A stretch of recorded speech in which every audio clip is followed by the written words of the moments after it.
رسول اللہ صلی اللہ علیہ وسلم کی مکمل زندگی 3 حصوں میں تقسیم. ایک حصے کو کہتے ہیں ولادت تا بعثت، پیدائش سے پیغمبری ملنے تک، یہ 40 سال کا عرصہ ہے. دوسرا ہے بعثت تا ہجرت، پیغمبری ملنے سے لے کر ہجرت تک، اور اس کو مکی دور بھی کہا جاتا ہے. یہ ہے 13 سال. اور یہ ہے ہجرت تا وفات، ہجرت سے لے کر وفات تک، یہ 10 سال. مدینہ منورہ مدنی دور. یہ ہو گئے ولادت تا بعثت 40، بعثت تا ہجرت 13، اور اس کے بعد ہجرت تا وفات 10، 63 سال کی ٹوٹل زندگی ہو. یہ پہلا حصہ ہے ولادت تا بعثت، یہ آپ کے سامنے بیان ہوگی. ولادت تا بعثت میں 4 باتیں: رسول اللہ صلی اللہ علیہ وسلم کی ولادت، پھر آپ علیہ السلام کا بچپن، پھر آپ کا لڑکپن، پھر آپ کی جوانی. یہ 4 حوالوں سے، اور یہ پہلا حصہ ختم ہو گیا. دوسرا حصہ ہے بعثت تا ہجرت، اس کو مکی دور بھی کہا جاتا ہے. رسول اللہ صلی اللہ علیہ وسلم کو پیغمبری مل گئی، وحی کا آغاز ہوا، اور پھر کچھ عرصے تک وحی کا سلسلہ بن رہا، اور پھر وحی شروع ہو گئی. اور آپ علیہ السلام نے دعوت اور تبلیغ کا کام شروع کیا. مکہ مکرمہ کے 13 سال آپ علیہ السلام یہ کام کرتے رہے، اور آپ علیہ السلام نے ان 13 سالوں میں جو کام کیا ہے وہ اسلامی امت کی بنیاد رکھی. یہ نہایت اہم بات ہے جو سمجھنے کی ہے. اور آج مسلمان رسول اللہ صلی اللہ علیہ وسلم کے اس محنت کو بھول گئے. آپ علیہ السلام نے لوگوں کو مختلف تفریقوں سے اور مختلف تقسیموں سے اور مختلف ٹکڑوں سے نکال کر ایک امت میں جوڑا تھا. آپ نے رنگوں کا فرق ختم کیا، زبانوں کا فرق ختم کیا، علاقوں کا فرق ختم کیا، اور سب کو ایک امت میں جوڑا تھا.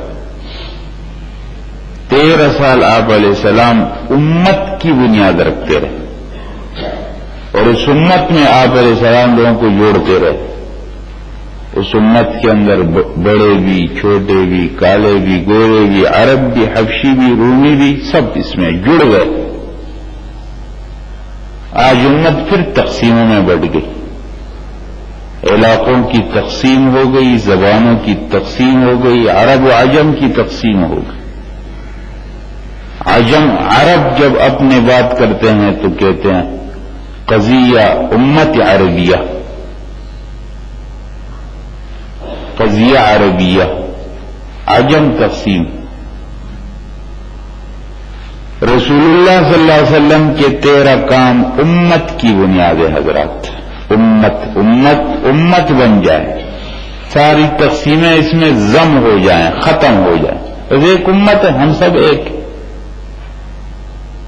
یا علیہ السلام کی محنت. اس حصے کو، جس کو ہم مکی دور کہتے ہیں، پھر 3 حصوں میں تقسیم کرتے ہیں.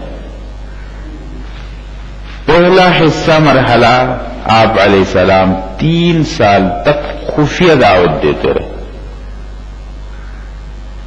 پھر دوسرا حصہ ہے مرحلہ آپ علیہ السلام نے کھل کر دعوت شروع کی ہے مکہ مکرمہ کے اندر. اور تیسرا مرحلہ کھل کر دعوت رسول اللہ صلی اللہ علیہ وسلم مکہ مکرمہ سے باہر نکلے. طائف کا واقعہ ہے، جنات سے آپ کی ملاقات ہوگی، قریش کے مختلف قبائل سے آپ ملیں گے، یہ 13 سال. پہلا مرحلہ خفیہ دعوت 3 سال ہے. دوسرا مرحلہ علانیہ دعوت مکہ کے اندر، یہ 7 سال ہے. 3 اور 7 10. آخری مرحلہ علانیہ دعوت مکہ مکرمہ سے بعد 3 سال، ٹوٹل 13 سال. یہ 13 سال. آج کی مجلس میں انشاءاللہ اس پہلے مرحلے کو بیان کرتے ہیں. خفیہ دعوت پہلا مرحلہ مدت 3 سال. اس میں 3 باتیں ہیں. رسول اللہ صلی اللہ علیہ وسلم جو دعوت دیتے اس کا موضوع کیا ہوتا تھا؟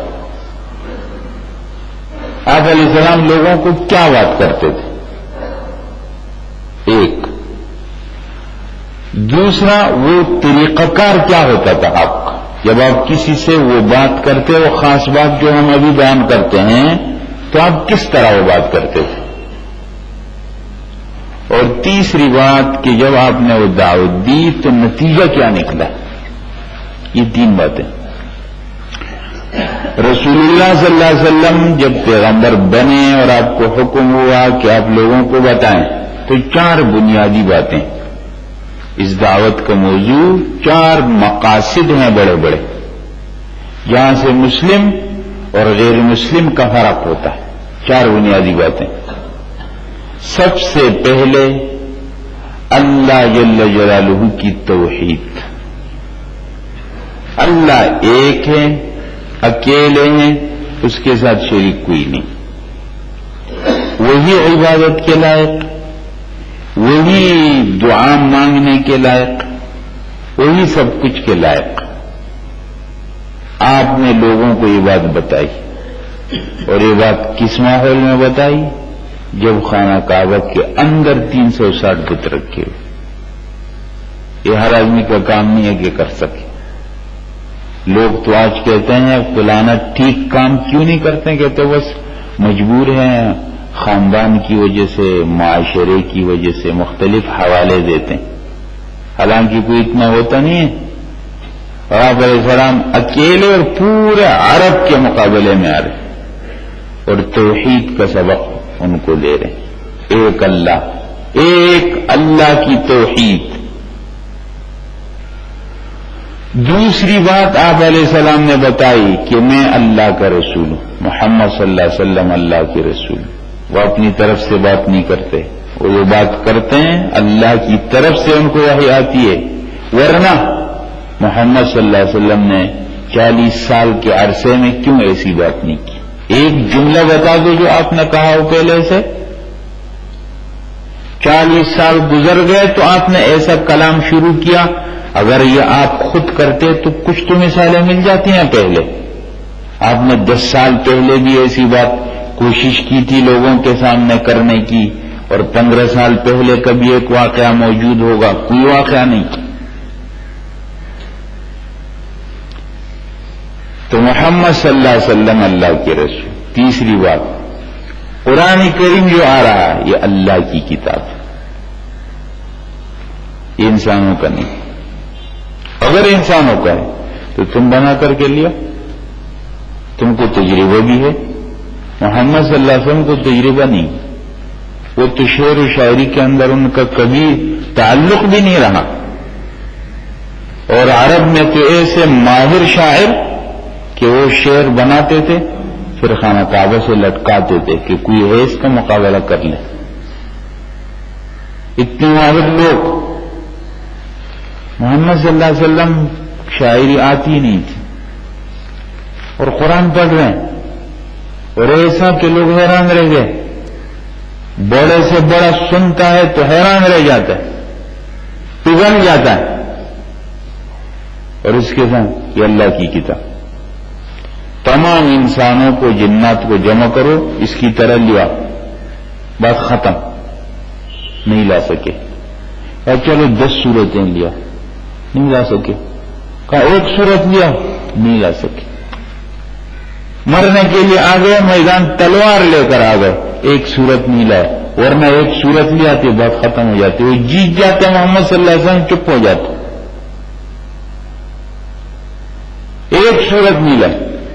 قرآن کریم اللہ کی کتاب، سبحان اللہ، ایسی کتاب جس میں زندگی کے تمام شعبوں سے متعلق باتیں، ایک انسان اپنے دل دماغ میں کیا فکر سوچ رکھے بیان ہے، انسان عمل کیسے کرے بیان ہے، انسان لوگوں کے ساتھ کیسے رہے بیان ہے، انسان اپنے گھر کا نظام کیسے بنائے بیان ہے، انسان اپنے پورے معاشرے میں کیسے رہے بیان ہے، انسان پورے ملک کا نظام کیسے بیان ہے۔ حضرات اگر ایک انسان بناتا، ایک انسان پورے ملک کا قانون کیسے بنا سکتا ہے؟ پوری کمیٹی بیٹھتی ہے اور وہ سوچتے ہیں کہ اس طرح بنانا چاہیے، اس طرح۔ یا محمد صلی اللہ علیہ وسلم اکیلے انسان کی زندگی کیسے، گھر میں رہنے والے پورے گروپ اور مجموعے کی زندگی کیسے، اور پورے علاقے میں رہنے والے انسانوں کی زندگی کیسے، اور پورے ملک میں رہنے والے انسانوں کی زندگی کے اصول کیا، سب بیان کر رہے ہیں۔ اور انسانوں کی کتابیں 10 سال پہلے کی کتابیں پرانی ہو گئی، اس کی معلومات پرانی ہو گئی، اور قرآن میں جو آج ویسے ہی زندہ جیسے کل تھا، اور عجیب اثر ہے، لوگ سن رہے ہیں اور متاثر ہو رہے۔ ابھی اپنے واقعات جب آپ کے سامنے آئیں گے، کون کیسے مسلمان ہوا ہے، حضرت عمر کیسے مسلمان آپ کے سامنے آئے گا۔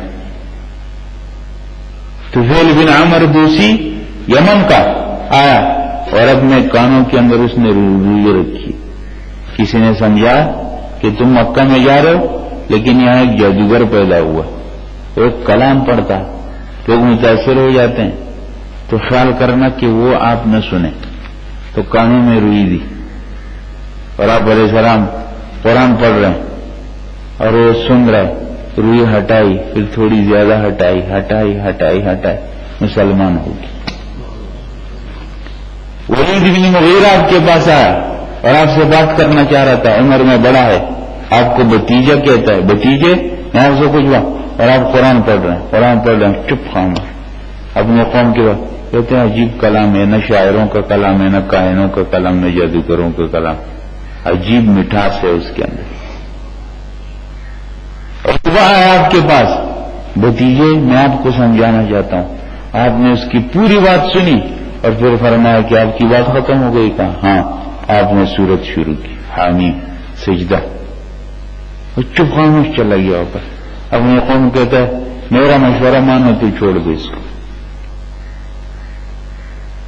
حضرت عمر خانہ کعبہ میں کھڑے ہیں اور آپ علیہ السلام سامنے خانہ کعبہ میں نماز پڑھ رہے ہیں، اور وہ کہتا ہے یہ مجھے لگتا ہے کہ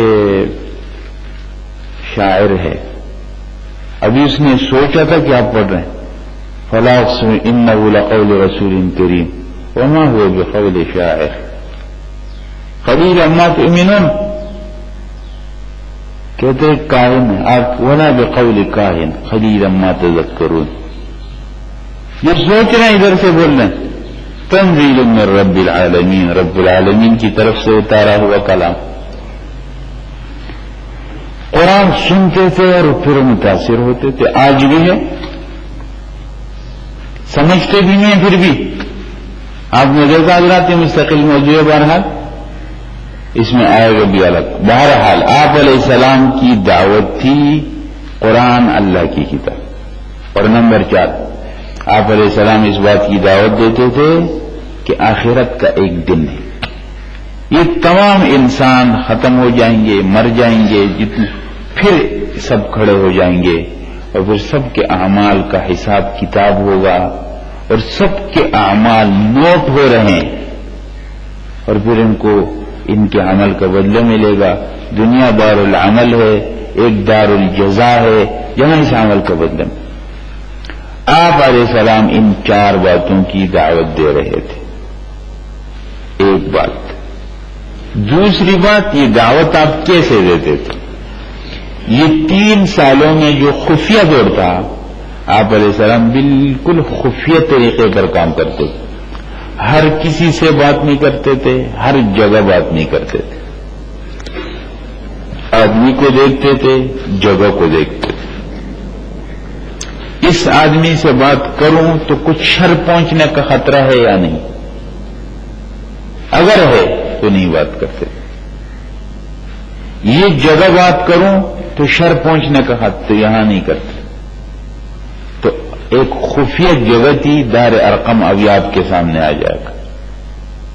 وہاں لے جاتے تھے، تلاش کرتے تھے لوگوں میں نیا کوئی آدمی آیا. حضرت علی رضی اللہ تعالیٰ عنہ کی یہ ذمہ داری تھی کہ نئے لوگ تلاش کریں. ابو ذر غفاری رضی اللہ تعالیٰ عنہ کا قصہ آپ کے ذہن میں ہوگا. ابو ذر غفاری غفار قبیلے سے، مکہ مکرمہ سے باہر ہے، مدینہ کے نزدیک ہے. یہ انہوں نے سنا تو پہلے اپنے بھائی کو بھیجا اور پھر خود آئے.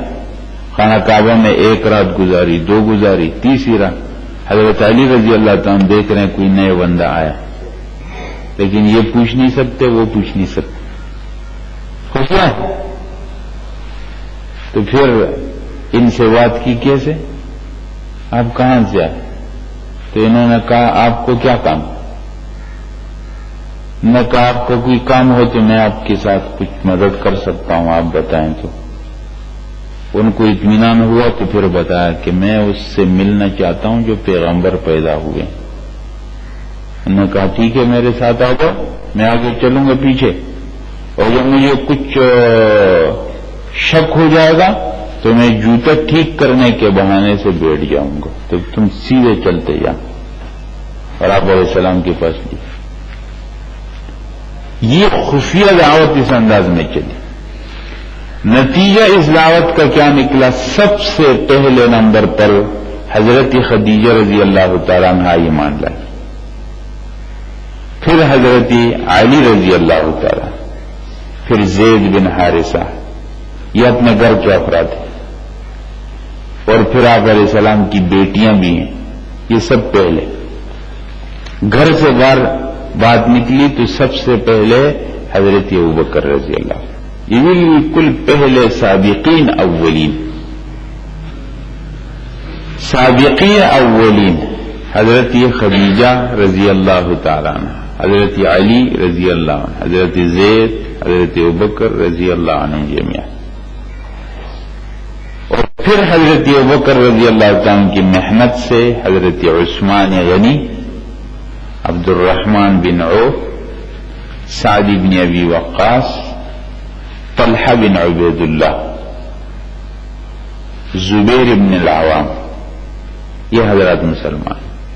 پھر آگے ابو عبیدہ بن الجراح، عبداللہ بن مسعود، سہیب رومی، عمار، یاسر، سمیہ، جعفر بن ابی طالب، اسماء بنت عمیس، حضرت بلال حبشی، یہ حضرات مسلمان ہوتے. یہ 3 سال کا جو عرصہ ہے تقریباً 40 تک لوگ مسلمان ہوتے. خفیہ بات تھی تو کافروں کی طرف سے مخالفت بھی نہیں تھی. آپ علیہ السلام نے یہ خفیہ مرحلہ طے کیا، کوئی ڈر کی وجہ سے نہیں، حکمت کی وجہ سے. حکمت اور چیز ہے، ڈر اور چیز ہے. حکمت یہ تھی کہ سلسلہ پہلے ہی مرحلے میں نہ رک جائے.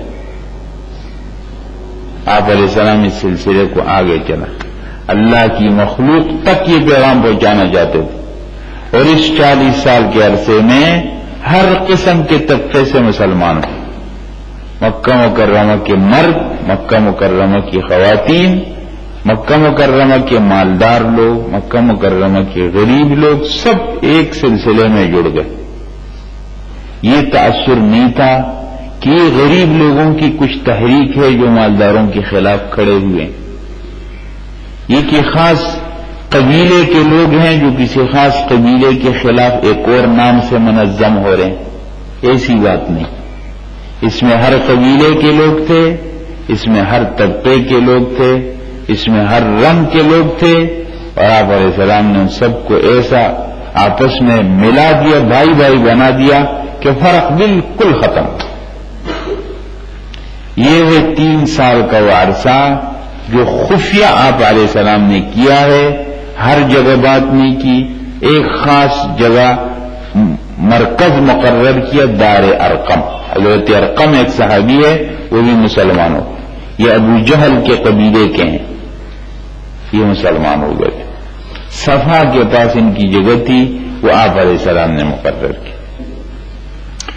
یہ نظر آ رہا ہے آپ کو، یہ گنبد، اس کے نیچے بالکل جب نیچے جاتے ہیں زمین میں تو صفا کی چھوٹی سی پہاڑی کی نشانی موجود ہے. یہ صفا پہاڑ کی ایک نشانی، یہ دیکھ رہے ہیں، یہ وہی اوپر سے جب نیچے آئے تو یہ پہاڑی کی نشانی آج بھی موجود ہے. یہ صفا کی پہاڑی، یہ بالکل پرانے دور کی ہے تو یہ پہاڑی نظر بھی آ رہی چھوٹی سی. اس صفا کی پہاڑی کے پاس حضرت ارقم کا مکان تھا، جو اسلام کا پہلا مرکز اور اسلام کا پہلا مدرسہ تھا. آپ علیہ السلام لوگوں کو اسلام کی تعلیم دیتے تھے، یہاں لوگ مسلمان ہوتے تھے. 3 سال کا عرصہ اس طرح بالکل خفیہ خفیہ گزرا، کسی کو کچھ اطلاع نہیں تھی، بہت خفیہ انداز میں، اور 40 کے قریب لوگ مسلمان ہو.